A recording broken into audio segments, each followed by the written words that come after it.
Bismillahirrahmanirrahim. Assalamu alaikum viewers and welcome to my YouTube channel Medical Lab Technologist. कैसे हैं दोस्तों? उम्मीद है आप सब लोग ठीक ठाक होंगे। तो चले दोस्तों, क्लिनिकल पैथोलॉजी के अंदर आज का हमारा जो बहुत ही इम्पॉर्टेंट टॉपिक है और पहला टॉपिक है वो है urine analysis.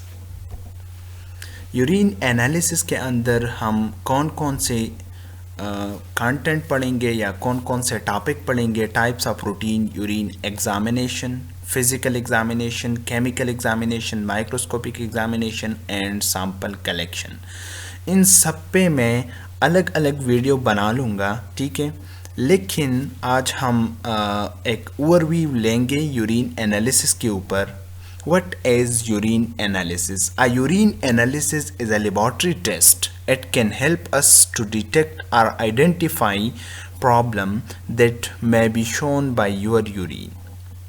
Urine analysis basically एक लेबॉर्ट्री टेस्ट है जिसकी मदद से हम डिटेक्ट कर सकते हैं या आइडेंटिफाई कर सकते हैं बहुत सारे प्रॉब्लम्स को जो कि पेशेंट के यूरिन के अंदर या किसी भी बंदे की यूरिन के अंदर कोई भी प्रॉब्लम हो, ठीक है। तो उसको हम डिटेक्ट कर सकते हैं यूरिन एनालिसिस के थ्रू। लेकिन दोस्तों ये बात ज़रूर याद रखना कि यूरिन एनालिसिस बहुत ही इम्पॉर्टेंट टेस्ट है और ये कोई एक टेस्ट नहीं है, बल्कि ये बेसिकली 3 टेस्ट है इसके अंदर: physical examination, chemical examination and microscopic examination. हर एक एग्जामिनेशन का जो इम्पोर्टेंस है मैं आप लोगों को बाद में बताऊंगा। हर एक लेक्चर के अंदर मैं आप लोगों को समझा दूंगा, ठीक है। Urine analysis. Kidney play a major role in both filtration and reabsorption of necessary substance. Kidneys क्या करता है? जो भी ब्लड है उसको फिल्टर करते हैं। जो भी वेस्ट मटेरियल है या एक्स्ट्रा फ्लूइड है, वाटर है, तो वो उससे एक्सक्रीट करके या उससे फिल्टर करके एक्सक्रीटरी सिस्टम को या यूरिनरी सिस्टम को प्रोवाइड कर देता है ताकि आप उसको एक्सक्रीट करें, ठीक है, थ्रू यूरिन या थ्रू पीसेस, ठीक है। Urine analysis extremely valuable tool for demonstrating pathological condition in the excretory system। कोई भी डिजीज़ को या कोई भी प्रॉब्लम को आइडेंटिफाई करने के लिए हमें यूरिन एनालिसिस करना पड़ता है, ठीक है। लेकिन ये एक्सक्रीटरी सिस्टम के अंदर कोई भी प्रॉब्लम हो, फॉर एग्जांपल ब्लैडर में इन्फेक्शन है, किडनीज़ में है, यूरेटर में है, कहीं पर भी यूरेथ्रा में या जो फीमेल का जो एक्सक्रीटरी सिस्टम है, ठीक है, कहीं पर भी प्रॉब्लम हो या किसी को यूटीआई हो या पाइलोनेफ्राइटिस हो, ग्लोमेरुलोनेफ्राइटिस हो, ठीक है, कोई भी कंडीशन हो तो उसको हम इजीली डायग्नोस कर सकते हैं। यूरिन एनालिसिस के अंदर routine urine analysis, physical examination के अंदर हम volume, colour, order and appearance, ये सारे के सारे चीज़ें हम चेक कर देते हैं, ठीक है। लेकिन इसके अंदर 3 बहुत इंपॉर्टेंट चीज़ें हैं। Number 1 volume, colour and appearance. क्योंकि अपीयरेंस बेसिकली हमारे पास क्या है? अपीयरेंस जब आपके पास यूरिन आ जाता है और ये टर्बिड यूरिन है तो हमें ये पता होना चाहिए कि ये क्या है। इसके अंदर WBCs है या ल्यूकोसाइट है, डेड ल्यूकोसाइट या WBCs इसके अंदर प्रेजेंट है, ठीक है। नंबर 1 वॉल्यूम क्या है? अगर कोई बंदा है उसके एक्सक्रीटरी सिस्टम के अंदर कोई प्रॉब्लम है, ठीक है, तो उसका जो यूरिन है या उसको यूटीआई भी हो सकता है, ठीक है। कलर का यूरिन का जो कलर है उससे हम लिवर डिजीज़ और बहुत सारे डिजीज़ेस आइडेंटिफाई कर सकते हैं।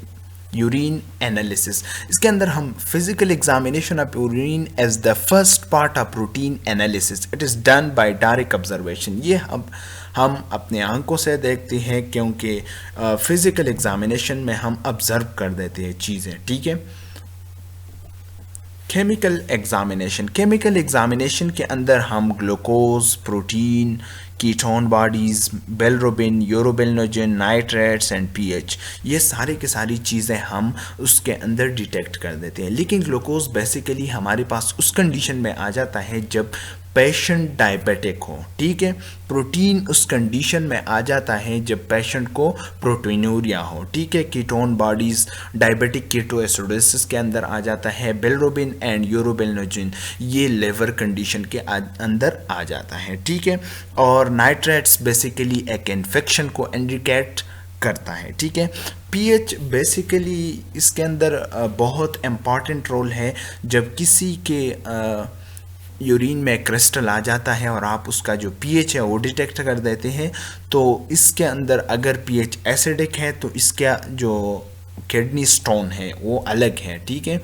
या अल्कलाइन है तो उसका भी, लेकिन वो मैं आप लोगों को केमिकल एग्जामिनेशन के अंदर बता दूंगा, ठीक है। अब हम माइक्रोस्कोपिक एग्जामिनेशन आप यूरिन के अंदर हम WBCs, वाइट ब्लड सेल्स, या जिसको हम ल्यूकोसाइट भी बोल देते हैं, epithelial cells, crystals, bacteria, parasite and yeast, ये सारी की सारी चीज़ें हम माइक्रोस्कोपिक एग्जामिनेशन के अंदर फाइंड आउट करते हैं कि आया इस सैंपल के अंदर कोई भी ये चीज़ें मौजूद है या नहीं है, ठीक है, या नॉर्मल है, ठीक है। ये भी मैं आप लोगों को डिटेल में माइक्रोस्कोपिक एग्जामिनेशन ऑफ यूरिन के अंदर समझाऊंगा, ठीक है। अब हमारे पास है urine sample. First morning sample urine must be obtained from the first urination of the day, ठीक है। यूरिनेशन ऑफ द डे से हम सैंपल कलेक्ट कर सकते हैं, लेकिन हम रेंडमली भी ये कलेक्ट कर सकते हैं।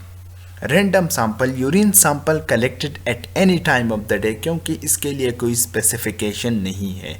लेकिन जब आप ये परफॉर्म करते हैं, फॉर एग्जांपल ब्लड ग्लूकोज है, ठीक है, या शुगर टेस्ट है, या लिपिड प्रोफाइल है, तो इसके लिए फास्टिंग का होना बहुत ही इम्पॉर्टेंट है, ठीक है।